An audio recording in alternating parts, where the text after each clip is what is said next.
मित्रांनो, घरात एखादा व्यक्ती ड्युटीवर गेल्याचं सांगून निघतो, पण तो कधीच परत येत नाही. त्याचा फोन बंद असतो आणि शेवटी त्याचा शेवटचा ठाव-ठिकाणा एक गड, जिथं फक्त गुप्तता आणि काळोख आहे. या गडावर त्याचं मोबाईल लोकेशन शेवटचं सापडतं, पण तो व्यक्ती गायब होऊन जातो. आणि मग सुरू होतो एक असा शोध जिथं प्रेम, फसवणूक आणि मृत्यूचे धागे गुंफलेले आहेत. ही आहे 30 वर्षीय पोलीस कॉन्स्टेबल अभिषेक शर्माची खरी कथा, ज्याचा मृत्यू प्रेमाच्या एका धोकादायक त्रिकोणात अडकलेला होता आणि त्याच्या शोधाने उघडकीस आणलं एक भीषण सत्य. चला तर मग जाणून घेऊया की काय झालं होतं नेमकं या आपल्या चॅनलवरती, ज्याचं नाव आहे राजे शुर्म. तर मित्रांनो, तारीख होती 28 August 2019. Police constable Abhishek Sharma नेहमीप्रमाणे आपल्या आई-वडिलांना सांगतो, "मी नाईट ड्युटीला चाललोय बरं का." त्यांनी विश्वास ठेवला. पण दुसऱ्या दिवशी सकाळ झाली, तरी अभिषेक परत आला नाही.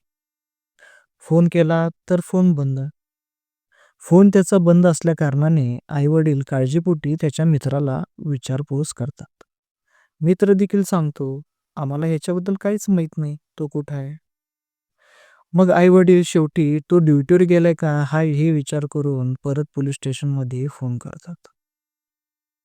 आणि तिथं कळतं की अभिषेक तिथं गेलाच नव्हता. आता प्रश्न उठतो की अभिषेक नेमका गेला कुठं होता? आणि तो गेला होता तर का गेला होता? आणि तो परत का आला नाही? पोलीस अभिषेकचा मोबाईल लास्ट लोकेशन शोधतात. इथं पोलिसांची एंट्री कुठे होते? कारण आई-वडील चिंतेपोटी परत त्या पोलीस स्टेशनला गेल्यानंतर तिथल्या अधिकाऱ्यांशी चर्चा करतात आणि तिथं बोललं जातं.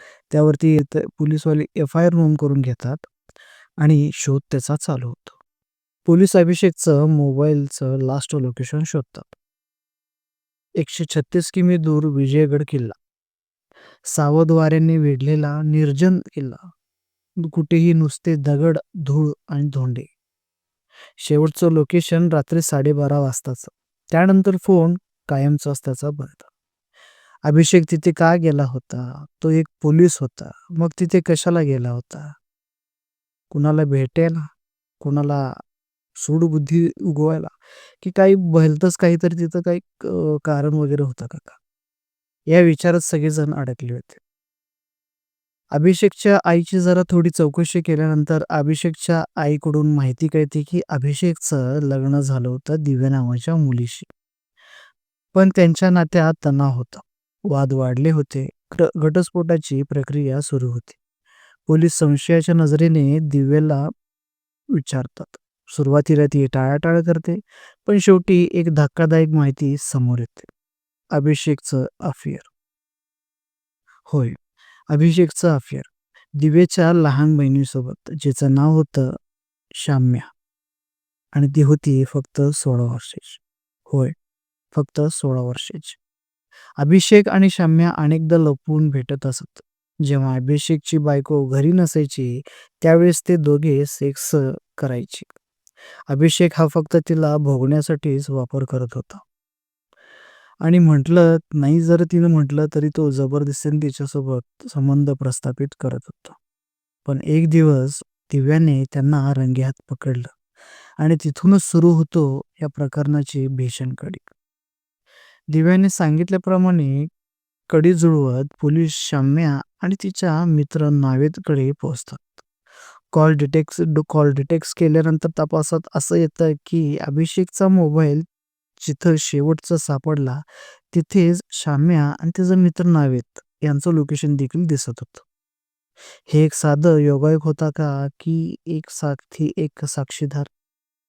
याचा शोध घेण्यासाठी पोलीस जरा जोर लावतात. पोलीस जसं जोर लावतात तसं सत्य अंधारातून उजेडाकडे यायला चालू होतं.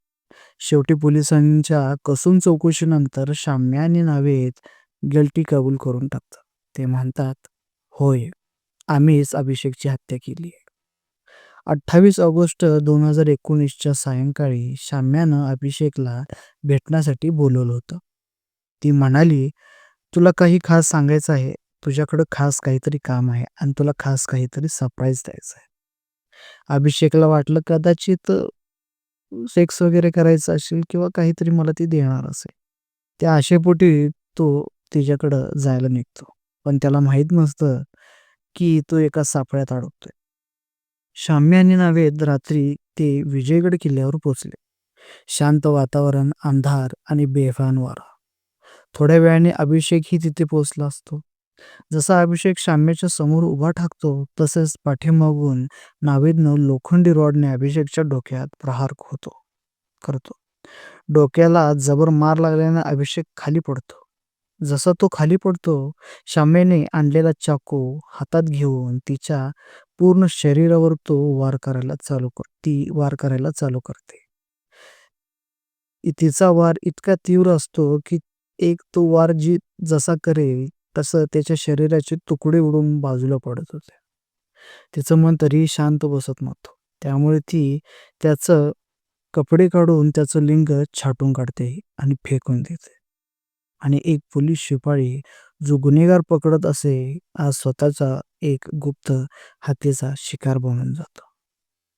पोलिसांना कळते की अभिषेकचा मृतदेह विजयगड किल्ल्यातच पुरण्यात आला होता. त्याचे कपडे जाळण्यात आले होते. त्याची बॉडी पुरण्यात आली होती आणि त्याचा पार्ट देखील त्याच्या बाजूलाच पुरण्यात आला होता दुसरीकडे. त्याची स्कूटर ती विहिरीत टाकून देण्यात आली होती. शेवटी पोलिसांनी 105 पुरावे आणि 35 साक्षीदार कोर्टात सादर केले आणि नावेद आणि शाम्याला जन्मठेपेची शिक्षा झाली. प्रेम जेव्हा विश्वास रूप घेतं तेव्हा आयुष्य सुंदर होतं. पण जेव्हा ते फसवणूक, मत्सर आणि सुडाचं स्वरूप घेतं तेव्हा ती एक भीषण गुन्हेगारी ठरून जाते. अभिषेक शर्मा एक नाव, एक गुंततीच कथा आणि एक धडा, ज्याने दाखवून दिलं प्रेम आणि सूड या दोन्ही गोष्टी मृत्यूपेक्षा अधिक घातक असू शकतात. तुमच्या मतानुसार मित्रांनो, अभिषेकच्या हत्येमागचं खरं कारण काय होतं? प्रेम, फसवणूक की सूड? कमेंट बॉक्समध्ये नक्की सांगा. आणि अशाच थरारक सस्पेन्सनं भरलेल्या क्राईम स्टोरीसाठी राजेश जुरुमला नक्की सबस्क्राईब करा. धन्यवाद.